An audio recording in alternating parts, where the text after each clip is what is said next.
Good afternoon, everybody.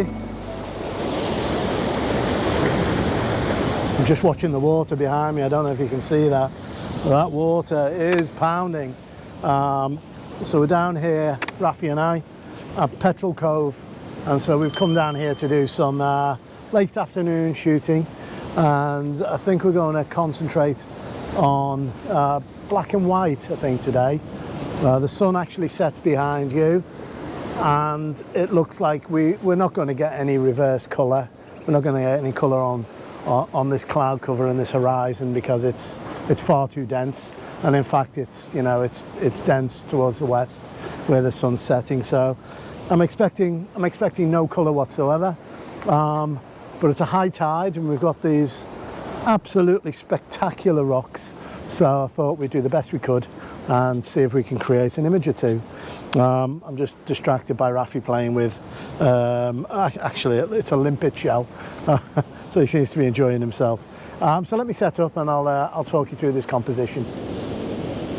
Today's a Wellington free day today, so I'm steering clear of the deeper water for today, and I'm going to try and work in and around the rocks and stay as dry as we can today. And of course the first thing that we need to do is just decide on the height of our camera, and there's a couple of considerations here.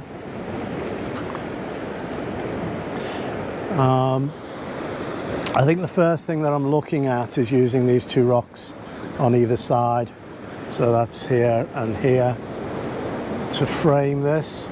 And of course we've got this large outcrop out here, out wherever we are, we're out there. But what we need is this white water here that you see now to create that degree of separation. So I'm just going to take a very quick just snapshot of that first of all. And I noticed that I'm on ISO 50. I'm going to push that back up to 100, so it's its native ISO. I'm going to come to my go-to, usually is between f11 and f16 for depth of field on medium format. I can get away with f16. There's very minimal issues with softening on this. So yes, I'm just adjusting this composition. I've got to watch this water. You can hear it thundering in. So I'm just going to take another snapshot of that while it's moving. And what I've got to watch is the front leg of the tripod is in the sand, which has just got wet. So I'm just going to check on that. And it's well exposed. Just focus in on this near rock first of all. Make sure we get this in focus. And this is moving anything from a third of a second up to a tenth of a second. So I think I'm going to actually lock the camera into manual, and then I'm going to play with that and bring it all the way down to around about, see what a tenth of a second looks like. That looks okay on the histogram. And what I'm going to do to help this composition, I'm going to first of all I'm just going to swing the polarize around to see if it makes any difference. The difference you can see is it's just darkening the sky there a tiny bit, brightening it back up and darkening it back down. So it's adding a bit of contrast to that blue that we can see. Apart from that, it's not really doing much at all. But I'll do that because looking for black and white today, it's all going to be about texture, contrast and form. So we've got heaps of contrast between the dark rock and that sky. And we've also got the texture of these rocks, and I want to maximize that difference by trying to get a lot of white water movement in that little pool that we can see out there. So to do that, what I'm going to do is I'm going to throw on some filters. I'm going to throw on an ND grad to capture some of this movement in the white water that we've got, because it's swirling quite prettily. But to do that, I probably need to get this exposure from 1/10 of a second to around about 1/4 of a second. So I'm going to throw on a 6-stop and then play to see if I can get that. Whoa, look at this. This is beautiful. Oh, hear that. Let's just take a couple of these. And while I'm taking these, I'm going to take a whole heap of these. I'm going to take about 20. And the reason why I'm taking these is because I haven't got my ND filter on, but it's beautiful white water. And what I may do is actually layer these in Photoshop and create the illusion of a long exposure. So I've taken about 20 or 30 of those. I'm now going to put the ND grad on and see if I can get 1 or 2 shots. And what I may do later on is actually show you a comparison between the two. Those 20 blended layers and a single long exposure. So I'm using the Nissi 7 system, but any old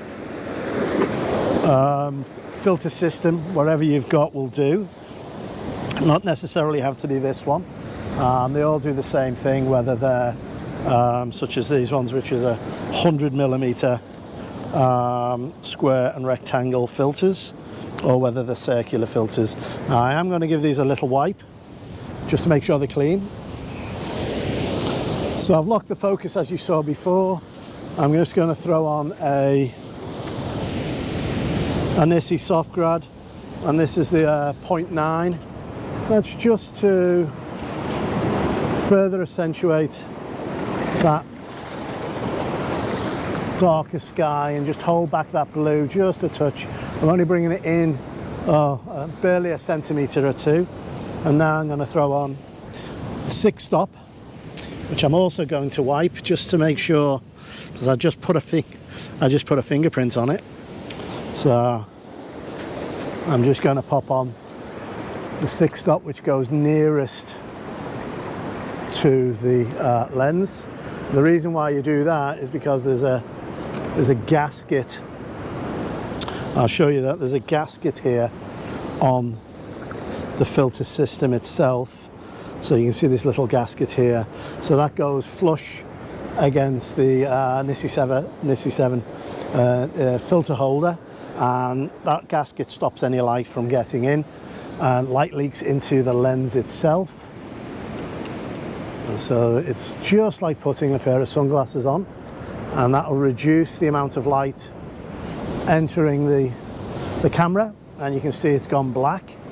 So that means that we now need to increase our shutter speed to hopefully get at a second, and it's still too dark. So what I'm going to do is I'm just going to come down a touch in terms of the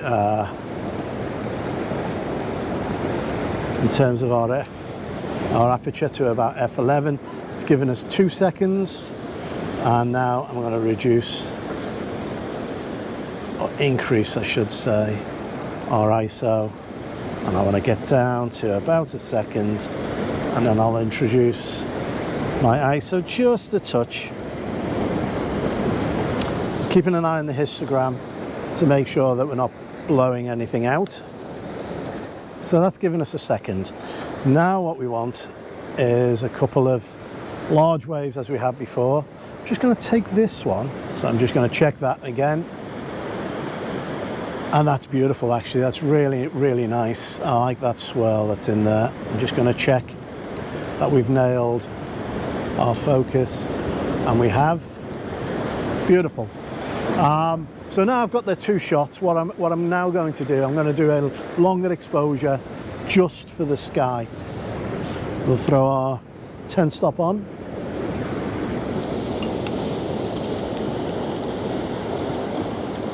And that should give us a better or a longer exposure for the sky. 60 seconds-ish, but still a little dark. So I'm going to just push the ISO up just a touch. 60 seconds at 160, ISO 160. And it doesn't really matter about the waves at the moment because everything there is going to be smoothed out. I just want to see if I can get a little bit of movement in those clouds. And that will do us for this composition if that works out.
Now, I don't think we've got too far to move for our next composition. I'm not going to count them, there's about 20 steps. So what we have here is a little bowl. I'm just going to put my bag safely up off the sand, and it's giving us about a third of a second. That's a F11. At F16 we can get away with about a quarter of a second, but we do need a very large wave, and we will see how we get that, if we get that. So I'm just going to unlock focus, bring the focus down to this front rock.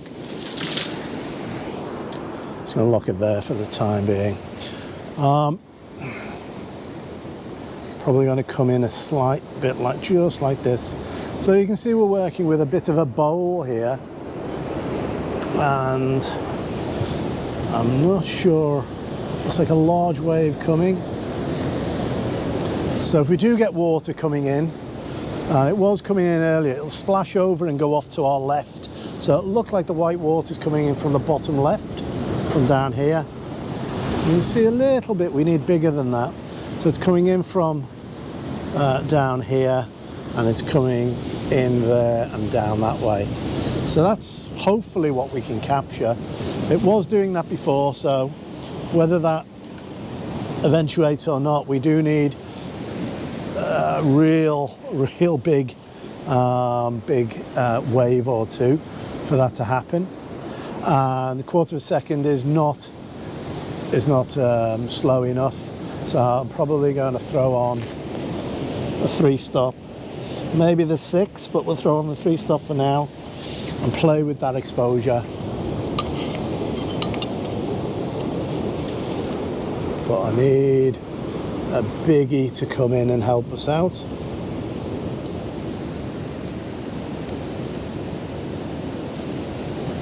So that's a second.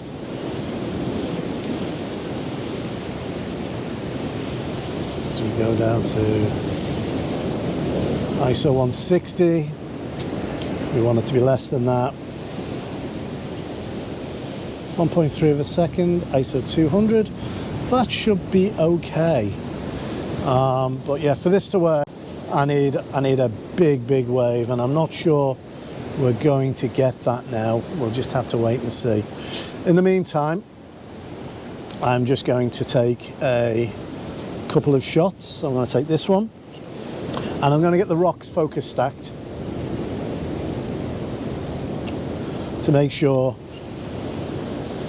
that we've got this front to back rocks all sharp.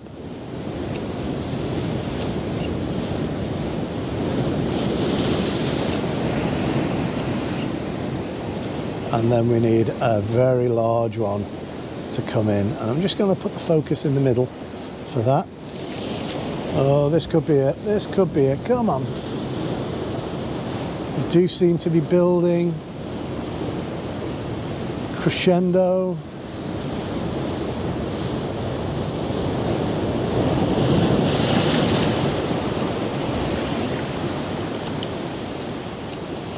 I think we may have had it. We'll just wait a sec, see if we can get any more.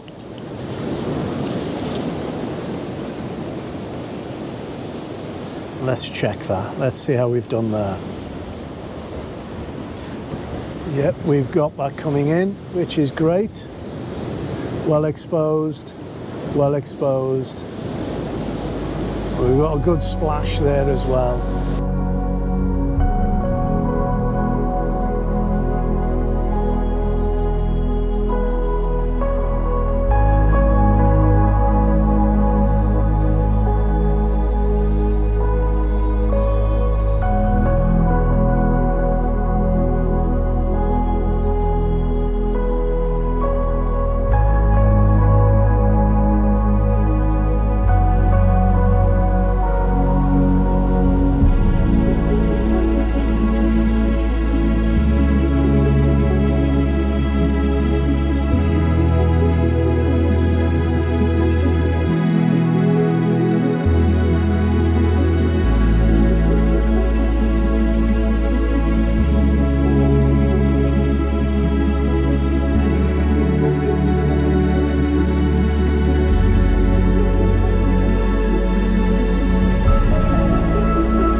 This is my go-to position, and we just want some Rafi's enjoying this stone.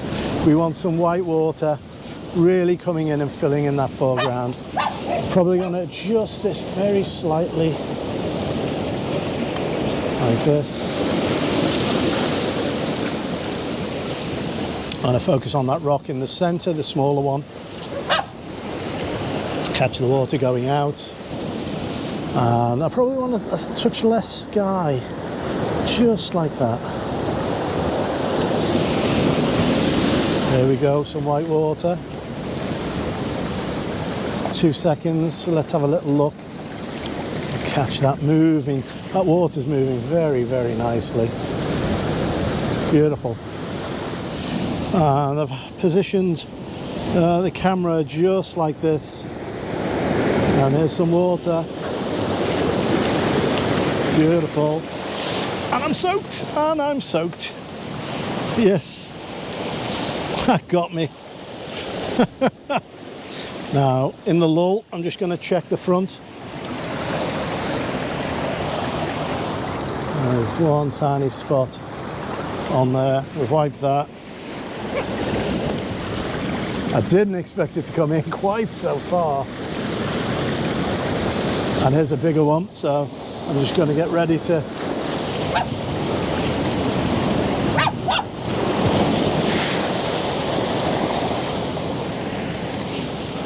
step back if necessary.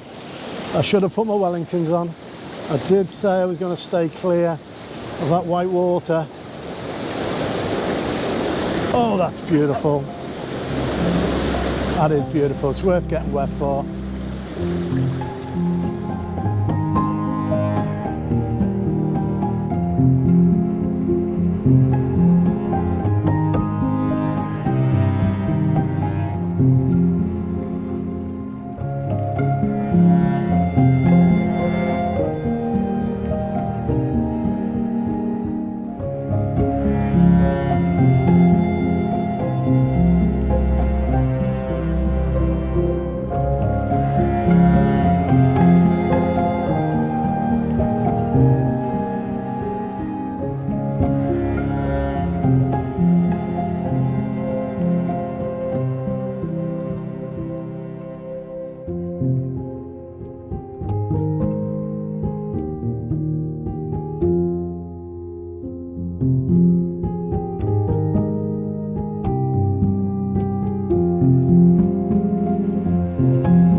This is, I want to introduce you to Alan Photography here. So here's Alan. There you go. He's a G'day everyone. top bloke, really cool, great photographer. So check him out. And He's in my backyard today. I am. So I'm going to look after him. I'm honoured. I've been given a ticket to get in. So thanks, Alan. Cheers, mate. No problem. Right. Okay. Let's set ourselves up here. This looks absolutely stunning. This little composition we've got here. Let me just make sure that you're on and you are recording and that you are too. So 2.5 seconds, I'm just going to catch that water coming in and I'm just going to check that. We may need to adjust slightly on this composition. It's a bit dark, but Rafi, do you want to come this side, sunshine? Yeah, it's a little bit dark, so what I'm going to do, I'm just going to increase the ISO slightly. ISO 200, catch another one. Check the front. Yeah, we didn't cop one.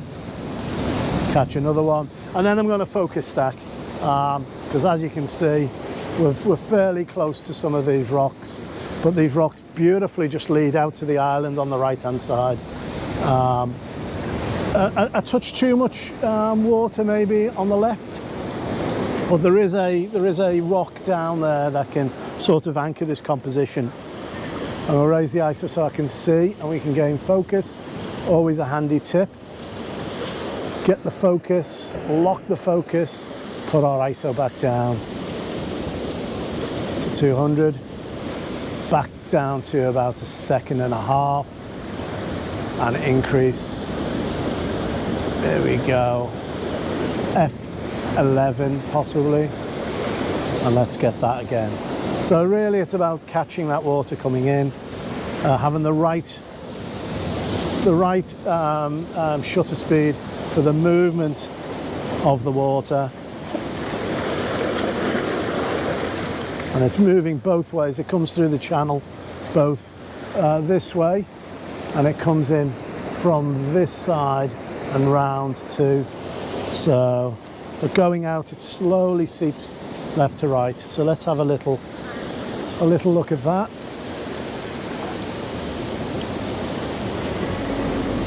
And that's nice.